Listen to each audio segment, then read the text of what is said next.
if you stop thinking about how you're going to present yourself to the person in front of you and start thinking about what that person needs to hear and how that person will want to hire you because you have all the skills that they need to create peace of mind on a daily basis, the conversation is going to be completely different. Welcome to the Marketing Academy podcast by GCMO, where in every episode we sit down with a marketing expert to deep dive into a hot topic shaping the industry. I'm Yitzy Tannenbaum. Let's get started. Welcome to the Marketing Academy podcast by GCMO. I'm Yitzy Tannenbaum, and with me today is Angie Geffen, who is the new VP of Corporate Marketing at Deal Hub, who's had a whirlwind of a month and a half. They had an acquisition yesterday. They announced a $100 million round. So she's been busy.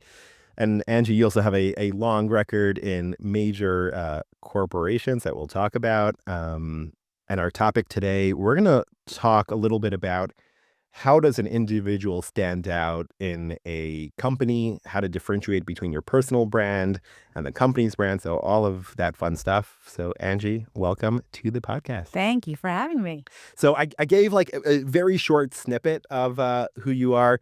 You have an amazing story. You probably don't want to tell all of it, but maybe you want to give us the TLDR of your career and where have you been around the world and the major tech companies you've worked at.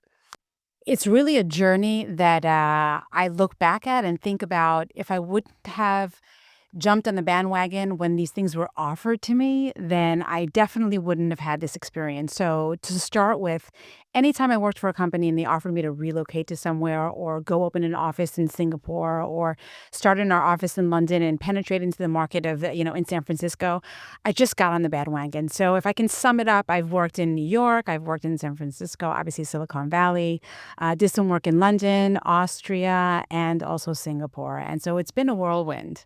It's been an experience. And most of the time I work for companies that are technology based, but each one had its own personality, whether it was fintech or if it was, ad tech and it just rotates around technology all the time. That's crazy. Yeah. Wow. It sounds so fun. And I think everyone listening is envious, not because that you got the opportunity to do it, but also that you had the confidence and you were willing to just, pack everything into a suitcase and move to another place. I don't think many people are able to just uproot and try something new in such an extreme way as you have. No, I get that. I understand that. But sometimes you have to take the risk, even if you don't know the whole picture, and then discover a lot about yourself. There you go. I'm sure. And also kind of who are your friends? Who do you maintain? How to create new friends and learn a new environment. By the way, I think that's something super important for a marketer is to understand different audiences, to really, because the experience someone in Hong Kong or Singapore is very different than someone in Austria and someone in San Francisco. So probably that also gives you a very broad understanding of who people are, how they operate. 100%. And working for the companies that I worked for, it really lends itself to know the nations themselves. So working for Bank of America, I got deep into the pockets of Americans. And so not only as financial structures and creating, campaigns, we did the whole digital campaign of taking people from banking centers to digital banking, which was an insane journey. It was during the time of where the mortgages exploded, 2007 and 2008, and the whole market was roaring in every direction. And here comes Bank of America, and we're deciding that we're going to break everybody from the regular in-bank experience to online experience. And so changing the mindset of people, it's a journey and it's an experience. So yeah, I take that with me to everywhere I go. Right. And replicate your success and learn methodologies from one company and bring them to another. Yeah. But I think that's a topic that I want to double click on today. We've both worked at very large companies where you're one of, I think many of our listeners work in small companies where you could have lunch with the CEO or the CEO is very accessible. You and I both worked in companies where you're 5 levels detached or 6 levels detached. I guess maybe we could start out, talk a little bit about when you're in such a small fish in such a big pond, how do you know, how do you find yourself? How do you feel important? I think, at least for me, and I think many of our listeners, what what we're looking for in a job, in a career, is to make a difference, to have impact. So how do you make an impact? How do you have a voice in such a big pond? Yeah, I can definitely say that my latest experience at Microsoft was working in a corporation that's 250,000 people. Well, And it takes 250,000 people to create a brand like Microsoft, sustain it, maintain it, and let it grow. But it only happens if everyone works succinctly. And the biggest takeaway when you're in such a large organization is focusing on the big rocks. mhm. You're creating impact of what you believe the impact is, but is it? You need to ask yourself if you're working on the things that do create impact in the large organizations.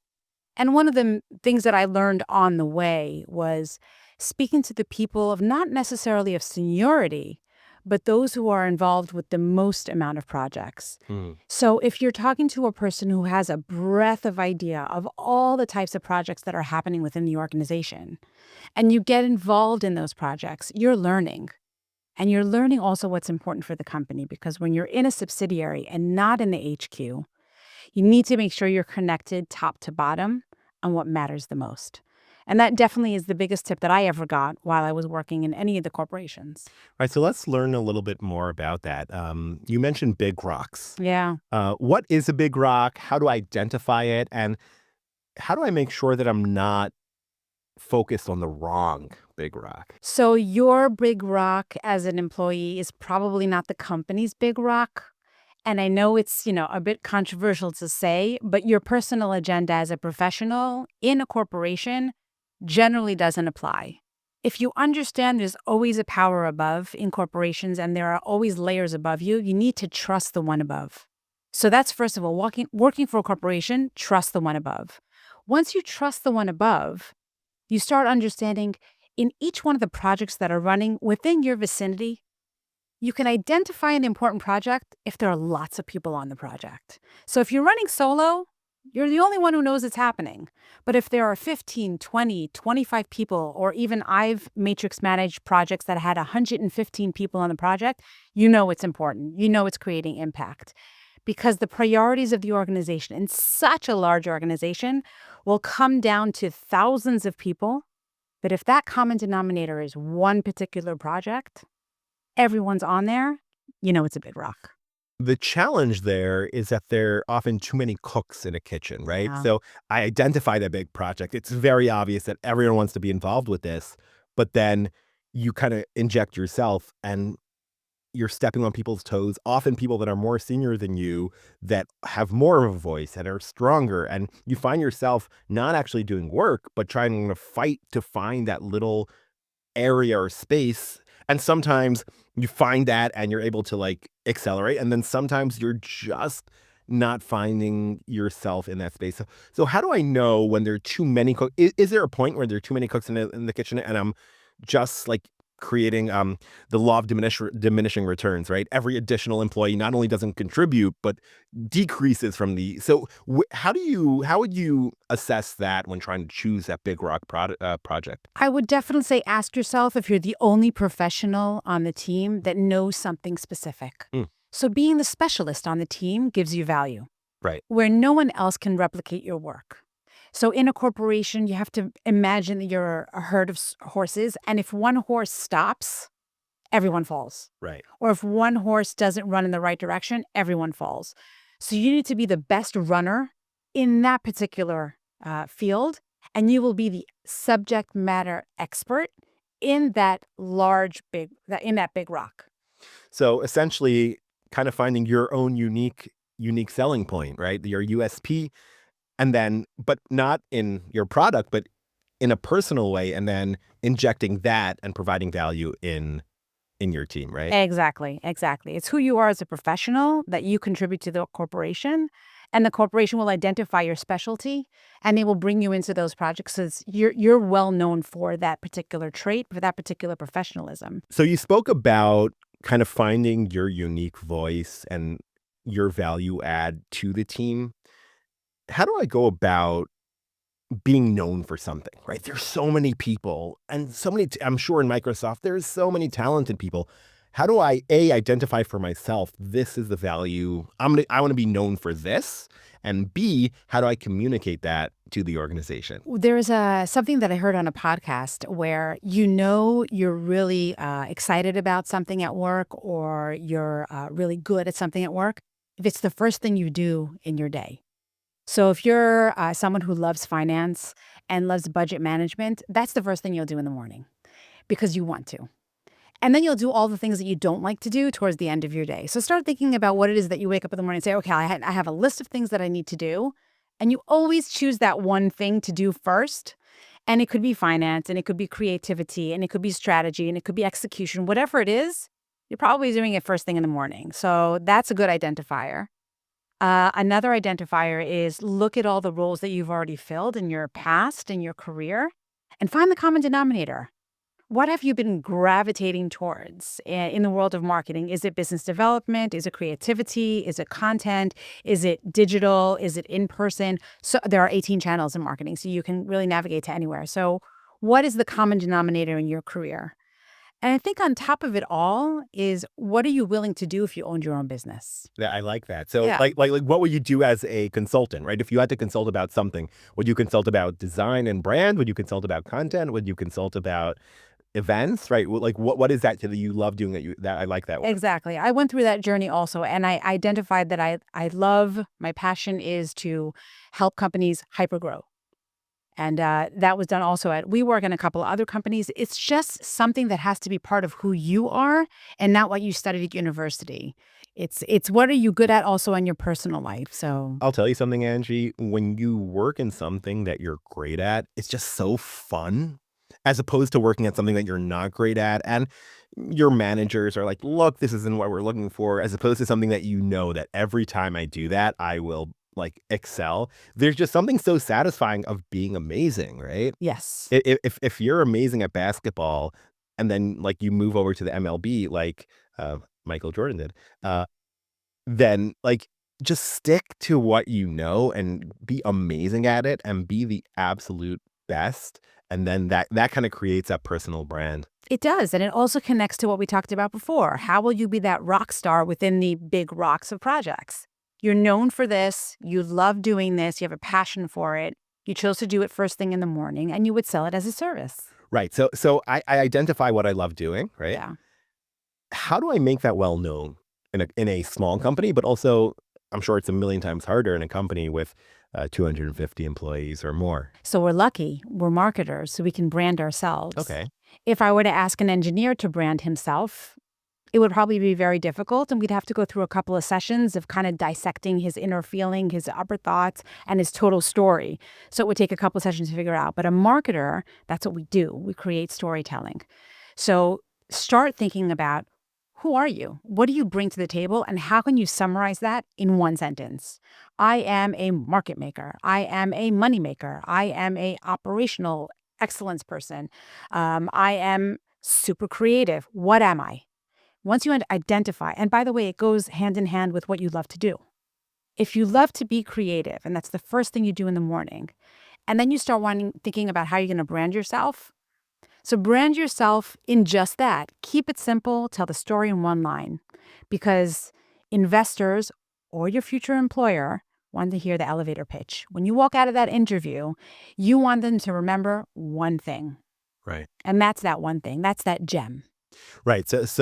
And I agree. I think it's easier said than done. I think a lot of our listeners, because I'm great at PPC, but I'm also good at social and demand gen and webinar and like the kind of that laundry list. And as you gain more experience, it's funny. It's almost like a bell Bell curve, curve. right? So hey, I'm great at this, and then you get there, and then you kind of are able to clarify it, I think, and become, hey, I'm amazing at helping companies in hypergrowth, right? I'm amazing at creativity. Right, but I think it takes a while to people to get there. Um, and I think your advice on trying to see what you love, and then just take it a level up and be able to say it in one sentence. I think that's very important. I do want to spend a little bit more time on how to communicate that across the organization. Because I feel sometimes, and I think we've both experienced this, where you have people that are so good at something, Hmm. but they're not good at that internal promotion. And if there's a company of 20 people or 50 people, you probably know what everyone's great at. But when you're in a company of, when I was at IBM, there were 400,000 people. Wow. How do you like, and by the way, I think I was a lot younger than my counterparts. I think every single one of the people on my team had, um, a child my age when I Oh, was there, wow. Oh, wow. but that allowed me to be I understood the technologies. Like, if there was ever a new tool, I learned the tool, but also being flexible and dynamic, because 'cause I've been doing the same thing for who knows how many years. Like, there were people, that were there more time than I was alive. Wow. Where that I was there a while ago. I Yeah. but but how are you able to take that skill that I am uber creative, I am very good at analyzing data. How do I make sure that I communicate it not only within my team, but in the broader, like, how do I make sure leadership know about it and the people, the decision makers? How do I promote myself in such a big organization? First, start by thinking about what's important to those that you're going to promote to. Exactly like marketing, your target audience, right? So you're thinking about who are you going to promote your own personal brand to within the organization. Start identifying who those people are. It's not necessarily the most senior person. It needs to be the most influential person, the person who will take the horn and shout your name at the table and say, "Hey, this gal's talented. Let's get her on here. Let's get her on there. She's a keeper." So first start identifying who are those people who are influencers within the company themselves. And marketers know what influencers are, so you'll be able to identify them, the largest reach that they have. And then start thinking about your story. Make sure that when you're having conversations with seniors, you drop that every time you have a conversation. As in, for example, I make companies richer. I think I drop that in almost every meeting I have with the LT. Wow. I make you money. This is what I do. How I do it, channels, these are the channels, but I make you money. Identify who you are and say that every time you start. Number one. Number two, don't be afraid to go to your manager and say, "Hey, can I get 5 minutes in the management meeting today? I have a really great pitch that I want to talk about, and I'll only need 5 minutes, and it can create large impact." So try to get yourself in front of people as well. And third, have lunch with the right people. Your team is awesome. I'm sure they are. And I'm all for team playing for sure. But learn and listen from others. Let yourself expand to other departments. Join other team meetings. Learn on more knowledge. Expose yourself to other teams. Show value. Maybe not the first time, but the second or third. So if I'm going to be in a meeting with the engineers, "Hey, this is Angie. She'll be joining us today for a learning session." And then they ask me to introduce myself. The first thing I'll say is, "Hey, I'm Angie and I make the company money." How I do that? Through marketing, this, that, and the other. So start creating a brand. Start creating who you are, what you are, and don't be afraid to join team meetings to get yourself exposed. I really like that. I will say that if you're in marketing, your bottom line needs to be, I make the company money.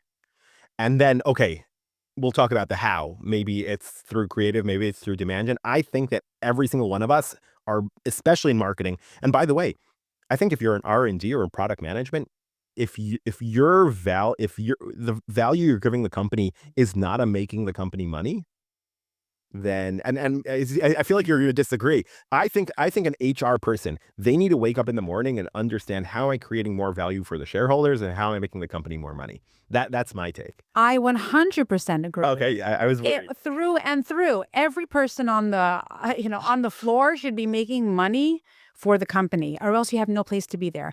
You can make money as an HR business partner by bringing in the right talent to sell more. You could be making more money by being the best chief of staff to that president. You could be making more money by the perfect front desk person, by welcoming everybody and doing brand lift every time somebody comes into the building. There are so many ways, but everybody should be making money for the company. We don't come for free, right? And we're not hired for free. And we're not come for free. But I will say, I really liked also your guidance on kind of getting lunch with the right people. Yeah. And specifically, I noticed that I'm very big on, you see a very senior executive just like in the kitchenette. People are afraid. People don't go up to them. I beeline for that person. Hey, what's going on? And a personal conversation. They know who I am. They know my name. And there was a CEO I worked with. He would always ask me, "Hey, what are you working on?" So very very quickly, I always had an answer. At any time, I had the answer That's prepared. good for you. Because the first time I was like stuttering a little bit. After that, but till today, if I see a senior person, and really people are afraid, which is crazy, especially here in Israel. Like, hey, what's going on? How's the family? And you'll try to even remember one or two things. Hey, they have two kids. Hey, they love skiing. Hey, do you have a ski trip planned? I actually do. And building that out, I think, is uber important. And I think just people are afraid and they question themselves. I think there's an element of confidence of just going up to the person. Well, confidence takes time. And the only person who can make you confident is yourself. So confidence takes time, but I get that. And I 100% agree with you on that as well. I think that there should be an open communication. Look, there are different mentalities around the world, right? In America, it's way more distant. The president has his own parking. The seniors have their own, I guess, elevators and offices and floors. And I get that. But in Israel, I think that the mentality allows itself and lends itself to do that. You're probably somehow related in one way or the other. If you're living in Israel, then you're probably related to the management. Right. But one thing is if we turn that around in the mindset of not going and grabbing a conversation with a person who's in the, in the LT, not for just getting exposure, but for yourself, you will learn something every time. You will fall in love with the company and do better work. So if you're understanding the mindset of who's steering the company, what's important to him or her, you will be a better performer. Interesting, right? Because usually the leadership have the company values and mission a lot. Because I think in our little box, we know that the vision is there and we know where the company's going, kind of, maybe. I think leadership do have a very clear, this is where I want the company to be Yeah. in a year from now, in 3 years from now. Yeah. And they're able to articulate it a lot better. They are, and in simple terms, because they themselves are communicating with investors and whatnot, and investors have even less time than our management. And really, there's a lot to learn with having a conversation. Don't waste their time. Show passion and compassion, and be there to learn. Right. So you're able to grab that executive, you're Yeah. able to talk to them. How do I communicate? We spoke about having that one kind of joker. This is what I'm awesome at. Having that in your back pocket. I'm great at X. How do I make sure that this leader learns that about me? I won't come and say, hey, by the way, so and so, I rock at fill in the blank, right? Yeah, well, start with those who circumference you every day. Your direct manager should know that as well. Your colleagues on your team should know that as well. And then you start creating a known brand about yourself. So affect the sphere of influence that you have and then start echoing that. And it can go viral, actually. It still does work. So I would say that if anybody saw a TV show, The Office, or any situational comedy about a building, there's always a cloud on top of everyone's head that he's known to be the this or he knows to be that. Be known to be that person. Interesting. Yeah. That the analogy of The Office actually makes a ton of sense, right? Because you Yeah. know that each character is a character, and you could give me a line, I could probably guess who said it based on the character's kind of personality, right? And that's Mhm. what you want to be. I'm a big fan of telling my manager, saying, "I love doing X," or "I'm really good at Y. I would love to do more of it. Yeah. Can you help me?" Um, Create that opportunity. But in the better place is to come to your manager and say, I love doing X. Here's an opportunity that I think would be perfect for me. Could you help me get into that? Yeah. Absolutely. Actually, corporates have something called stretch assignments. We had that in different kind of corporations that I worked for. Also, Intel had that as well. You can see a project, for example. I was very passionate about sustainability, and so I took on a stretch assignment to learn more about how sustainability and technology meet together. And then, after a year and a half or two, I found myself giving a lecture about sustainability at Reichman University. So you never know where that stretch assignment will take you. Just have the courage and make the time. Don't say you don't have time. Make the time, because everyone has the same amount of time. It's a matter of priority. Right. And but that does in a way kind of bring us back to the big rock. Mm. Right. So I very much agree. I think a lot of us get distracted by all these side quests, and it's way better to choose one or two giant like things and really sink your teeth into them and then show the impact and show how you win versus kind of, hey, I did something here, I did something there. So how do you find that balance between kind of going on those side tracks of sustainability and focusing on like the big rock? I definitely took a journey on that one. I definitely was someone who was very attentive to the small details that created a big detail, Hmm. to created a big rock. But once I got closer and closer to management like people and the way they think, and this was like mid-career, and start listening and learning, just listen and learn, don't act yet. When you understand the value of who you are and where you can plug into, you will be ready to take on that stretch assignment. Interesting. Yeah. I'm trying to internalize that, right? So if you're it's kind of like a balance, Mhm. but I wonder if can I create my own big rock or should I identify a big rock and then connect to it? Does that make sense? Yeah, so there are two dimensions to that. If you create your own big rock, that's the journey that we talked about of creating a brand for yourself. If you take a big rock within the corporation, then you're being recognized in the projects that matter the most. So, two different rocks in your life, except for your personal life, is who you are as a brand and focus on how you build that and who you are in your career. And focus on working on the big rocks, the ones that create the most impact, being part of that team Right. in the corporations. Okay, so I figure out who I am. I'm able to communicate that to leadership. Yep. Uh, I'm ready for my next challenge. I show up to an interview. How do I use that persona that I built and my unique selling point and what I'm awesome at and my personal brand? How do I bring it to someone who hasn't met me, who doesn't know me? How do I talk about that in an interview setting? Interesting you said interview because the conversation doesn't always have to start in your journey of finding your next role. Hmm. One thing that someone told me when I took on some coaching for my career a couple years back, she said to me something that I was blown away from. I was flabbergasted at the moment. She said, "Once you sign your next role, start thinking about the one after that." Hmm. And I said, "You've got to be kidding me. About to start a journey, totally full." She said, "No.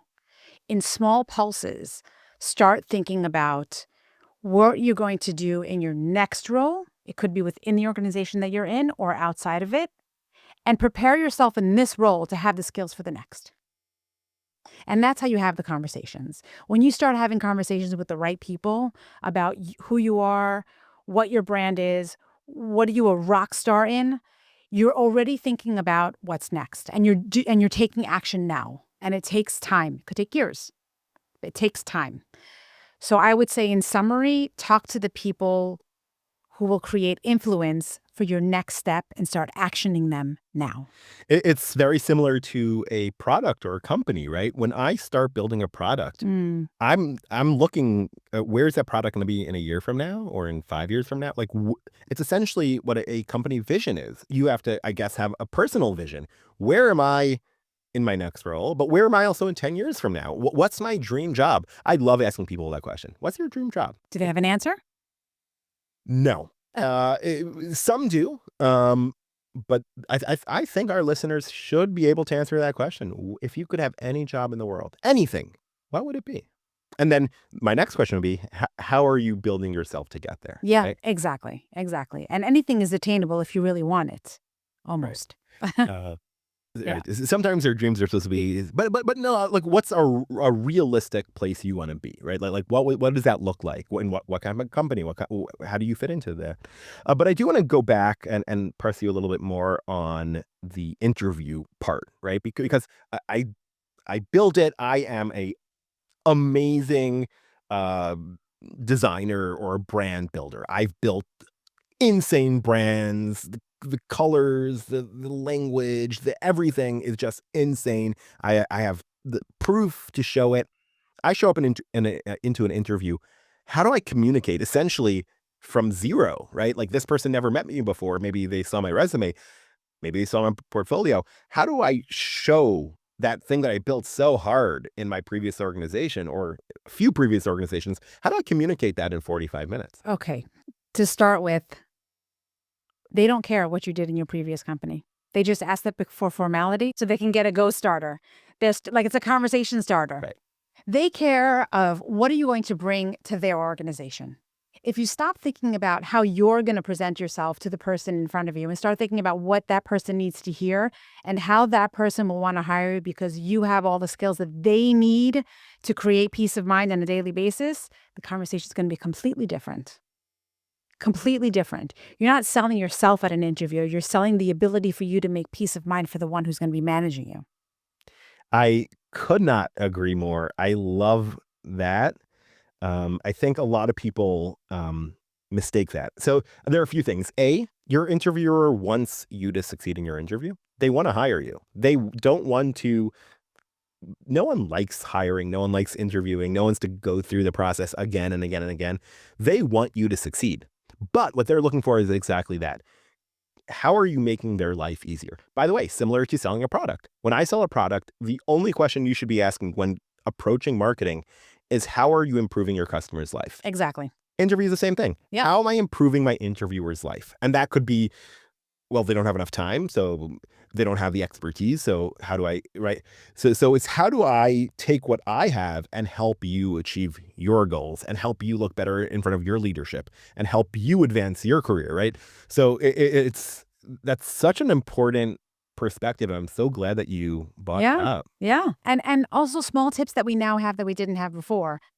Go on to Chat or Gemini, whatever you prefer, and have a conversation as if you're being interviewed and listen to yourself. You'll be very, very surprised because I interview people a lot. One of my favorite things is to build teams because then they become a really tight-knit group of friends. I'm still friends with people that I worked with 10 years ago, 20 years ago. I've seen them have children, create families, and some have turned into grandparents. It's crazy.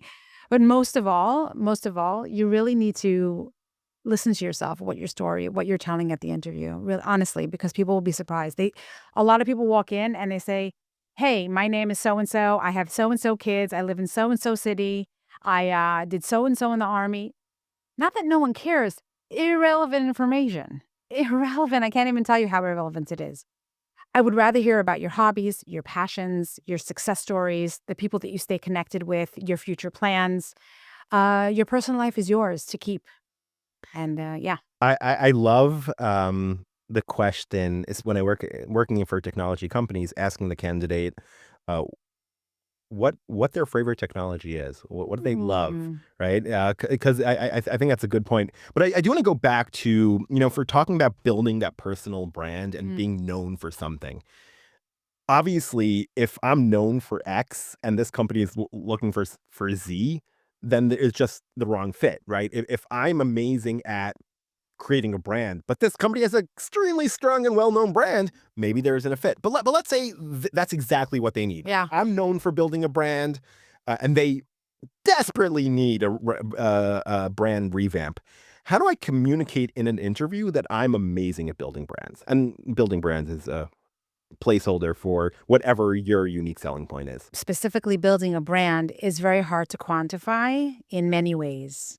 And most of the time, if not all the time, you're being interviewed for the role for somebody who's more senior than you, that's way more connected to the bottom line and how much money you're making for them. So I would try to find a way to show you built a brand. If they know the brands that you've built in the past, there's not much of a story that you need to tell. Right. What you can tell when you're when you know how to build a brand is what is the impact on the business did the brand create? And that's something that they can't know online. So for example, if I recreated a brand, we created WeWork. Okay? We worked there, we were on the marketing team. We created a brand from nothing to something. Something, let me tell you, everybody wanted to work there. We went from 2,000 employees to 14,000 in less than 24 months. We created a mega brand. People got tattoos saying "we" on them. I'm not kidding. I saw this. I'm not kidding. Wow. So everyone knows that I worked at WeWork and we created this crazy brand. The question is, how did I affect the bottom line impact? And so I tell stories of we increased revenue in these countries by penetrating into those markets with a powerful brand by X amount of percentage. We created brand awareness and brand lift by 90%. We created brand recognition in countries unexpected on the Southern Hemisphere by 60%. find a way to quantify your impact because the brand you know how to build if they know what the brand is. So there's nothing really to tell. And even if they don't know, I've seen interviewers who like you'll go and you'll check out the brand. If you say you built such an amazing brand, let me check it out. There is a thing, two things. I think you do have to say we, but in an interview, I'll encourage our listeners to say I. Mm. I built, I did, because I don't like, we built a brand that did this and that. What was your role? We mentioned those big rocks and there are 150 people on the team. What was your unique contribution to that project? So I would encourage and I will give our listeners advice that Tom Arbach gave me, who is a very well-known marketer in Israel. He told me when he goes to an interview, he shows up with his laptop and then he says, "Hey, I did this and that," whips out the laptop, come see it. So prove, don't just say, "Hey, I did this and that. I did this and that. This is what it looks like." And that is also, again, it's owning the narrative, but actually proving that what you're saying that you did actually happened. I totally agree. And I think I might have interviewed hundreds of people. I had the privilege to meet an insane amount of very talented marketers, but there was one marketing person, and if she's listening, she'll know who she is. She came into the interview and I asked her, "So what kind of work did you do? Or do you have any examples of your work? Or you can share some stories?" She pulled out a massive folder, fully prepared, and dished it out on the table. And we went page by page of everything that she did. And that visualization doesn't happen anymore. So it's either your laptop or a manila or a loose leaf, wherever country you come from, you know what I'm talking about. Every country has a different name for it, but come with a tangible marketing tool. Is it your laptop? Great. Is it an iPad? Great. Is it your smile? Great. Come with something that they will remember on a tangible marketing at an interview.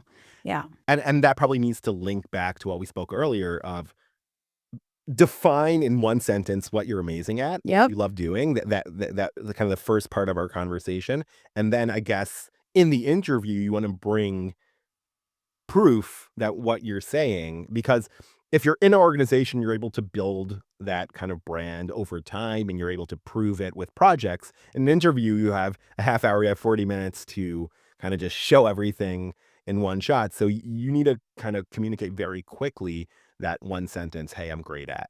Yeah. Imagine that you're interviewing within the world of a LinkedIn post or within the world of a Twitter or within you can only put so much in that post for people to actually appreciate and resonate with it.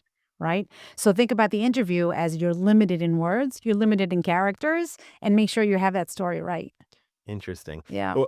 What kind of, and this is just coming to me, what is difficult in what you're saying, and I agree. I think I agree with everything you're saying, but sometimes you show up to a company and the position is just like you would love to do it, and you come, you give your spin, you give your pitch. "I'm amazing at X," and that's not what they're looking for, right? They're not looking for the thing that you have, and I think that that's good. Like you don't want to work at a company where your skills don't match the company need, but you're kind of like, if I came up with a different pitch, you know what I mean? Yeah, absolutely. I mean, in the name of a very famous rock star, you don't get what you want, you get what you need. And sometimes you don't know what you need until you join a company and realize how happy you are and how impactful you are. And so give that, energy, bring in your energy to the interview. And if it's not a good fit, then you're lucky to be walking away from something that's not a good fit for you because you'll be very unhappy for the next couple of years. So, yeah. So when I'm building a personal brand, both like within an organization for interviews, is there a role of communities, social media, LinkedIn? How do I continue building that outside of my organization and kind of my close sphere? I think there is a really important role in, hey, if you're the expert in like taking companies and growing them like crazy, if you're expert in in branding, if you're an expert in analyzing data, whatever it is, there has, right? Like social media has a really can be a tool for that as well. No, 100%. It's a lot easier today to get the word out on a personal brand than it was, let's say, a decade ago. Even the tools existed a decade ago, but people didn't utilize them for their personal use. They mostly use them for business. But now, if you kind of filter through LinkedIn, just as an example, people are posting personal moments. I was just in New York. I just realized how much I love this city, and they're not afraid to say it on LinkedIn. So, yeah, use those tools. Don't be afraid. Take it slow. Understand the personality you want to build online, because once it's online, it's there. And make sure you tell the story that you want to tell. And one more tip that I got as well is, just like you're thinking about your next role when you start a new role, think about your next post when you just posted your post today. Like, what are you doing next week? What's the story you're building? Oh, I like. What are you telling? But I think that's it's also important to have those things align, right? If you're the brand person, then your LinkedIn needs to reflect that. If you kind of talk about how you're amazing, and that could be, hey, you saw an amazing brand, you put a post that reviews and writes all the things that you like about a brand. There may be a brand you don't like, maybe talk about that. There may be an interesting case study, there a challenge you had, but it needs to be in that realm, because if you start writing about sports or about code, like things maybe even relevant to LinkedIn, if you're telling multiple stories, I think that confuses, like, who are you? Right. What is your, and I'm going to take, I don't do this often on the podcast, but it's something I'm very proud of. There was a post recently of on LinkedIn of someone asked of, hey, who do you follow in the product marketing world? And someone called me out. I'm very proud of that moment. Good for you. That's right. You deserve it. And talk about it. Why do you have to hesitate?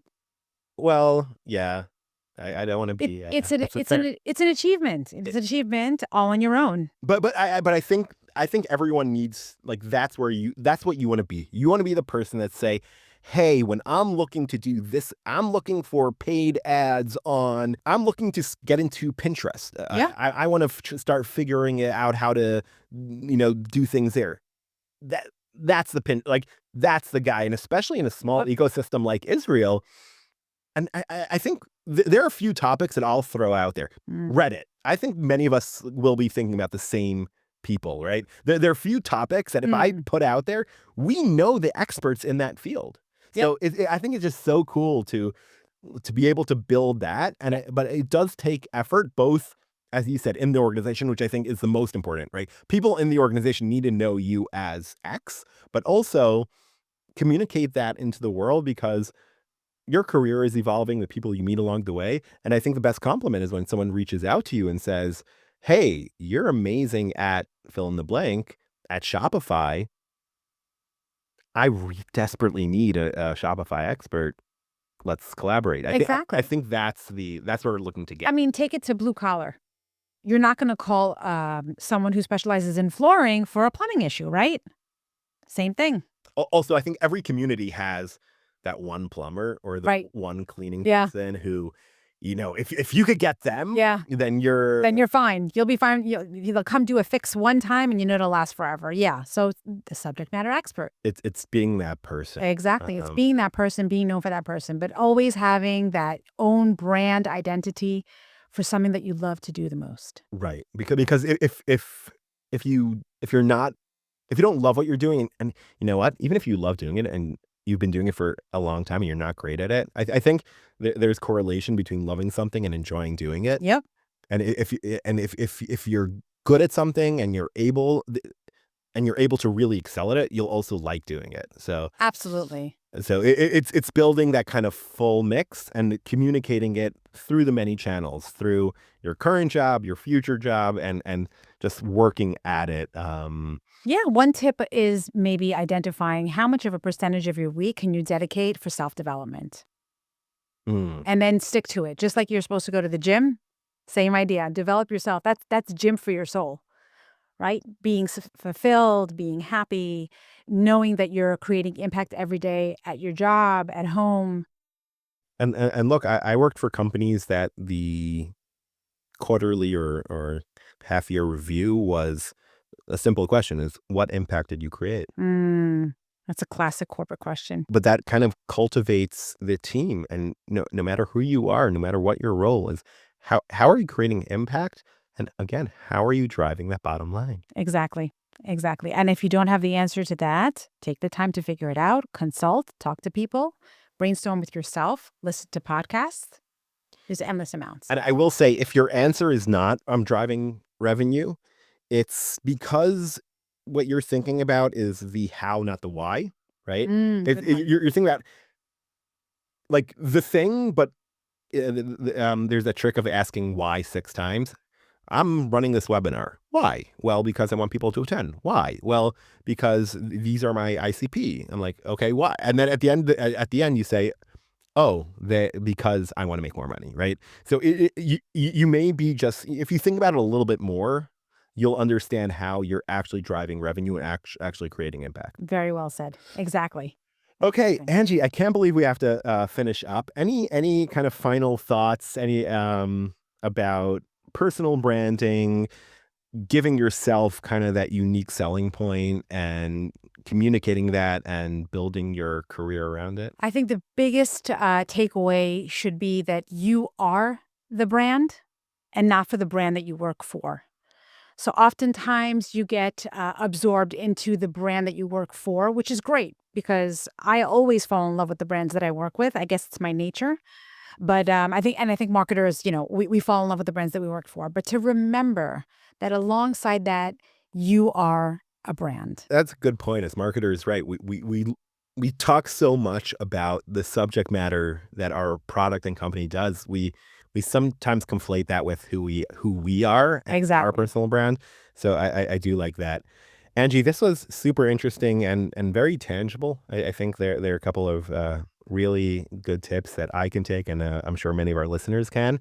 Congratulations on all the crazy success. Like, imagine if this is what you did in 6 weeks, I wonder what you'll do in the next 6 weeks. Well, it takes a village, but And the bar is very, very high, but so no pressure. Thank you so much. I also want to thank Google for Startups who are hosting us. They're a great place if you have a startup and you're looking to kind of get it started. They have a ton of resources, not just space, but a ton of support, guidance, mentors that can really help you kind of go from 0 to 1. I want to thank our amazing producers on this show, Tara Levy, Shahar Kedar, and Rotem Simon, who help us look amazing and do great. If you like this podcast and want to hear more, like, follow, subscribe, send us a message, tell us you love it. Angie, thank you so much. it was my pleasure.